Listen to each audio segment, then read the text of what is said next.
তো মরে না। হ্যাঁ আসলে তো চায় আমি তো মারা গেছে, আমার সুন্দরী মারা গেছে, আমি মনে হচ্ছে এটা আমাদের সুন্দর জেতা। হুম সুন্দর, এ সুন্দর কেন খানের লাই মন খারাপ? খান আসবে 15 তারিখে ইনশাল্লাহ, চলে আসবে। হুম হুম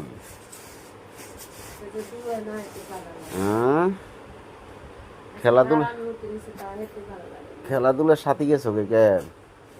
হ্যাঁ খেলাধুলার সাথে গেছে গা, আমাকে খান গেছে গা, খান আবার আসবে, চলে আসবে, টেনশন নাই। হুম সুন্দরী, এ সুন্দরী, হুম সুন্দরী, হ্যাঁ জোরে ডাক দে।